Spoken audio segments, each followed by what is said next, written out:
Karate গেমটাকে আমরা একটা পর্যায়ে নিয়ে যাওয়ার জন্য কাজ করছি দীর্ঘদিন ধরে, এবং এই পর্যায়ে যাইতে হলে আমাদের আসলে যারা খেলাধুলার সঙ্গে জড়িত, যারা ওই স্পোর্টসের সঙ্গে জড়িত, তাদের ওই বিশেষজ্ঞ লোকগুলোকে বিশেষ বিশেষ জায়গায় জায়গা দেওয়া। বাংলাদেশের প্রেক্ষাপটে যুব সমাজের উন্নয়ন ছাড়া দেশের উন্নয়ন কখনোই সম্ভব হবে না। আর এখন ধীরে ধীরে খেলার মাঠ কমে যাচ্ছে। আমাদের কারাতে কিন্তু এই গতকাল এসে দেখি লোকে লোকারণ্য, এখানে পা ফেলানোর জায়গা নাই।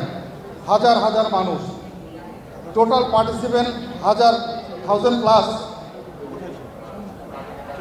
1400 খেলোয়াড়রা ওয়ার্ল্ডের বিভিন্ন জায়গা থেকে, বাংলাদেশের বিভিন্ন জেলা থেকে এখানে অংশগ্রহণ করেছে। অথচ এই জায়গার মধ্যেই আমরা সেটা অ্যারেঞ্জমেন্ট করতে পেরেছি। দ্যাট মিনস মাঠ কমে যাচ্ছে কিন্তু খেলোয়াড় কমে নাই, খেলোয়াড় কিন্তু বেড়ে গেছে। আগে একটা প্রোগ্রাম করলে 200, 250, 300, 400 পাওয়া যেত, এখন সেটা 1000 প্লাস হয়ে যাচ্ছে সবসময়।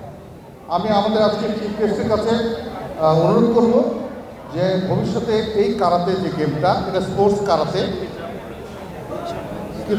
কিতামুরা মিস্টার,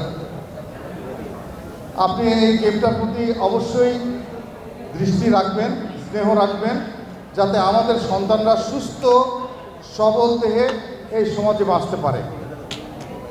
আমাদের সন্তানের সুস্থতাই আমাদের কাম্য। আমরা কিন্তু কাজ করছি আমাদের সন্তানের সুস্থতার জন্য।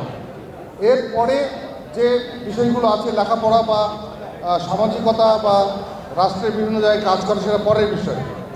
সবার আগে সুস্থ থাকা প্রয়োজন। আমি সকলের সুস্থতা কামনা করে ফেডারেশনের পক্ষ থেকে এই অনুষ্ঠানে আয়োজন করার জন্য আয়োজক থেকে আবার ধন্যবাদ জানিয়ে আমার কথা শেষ করছি।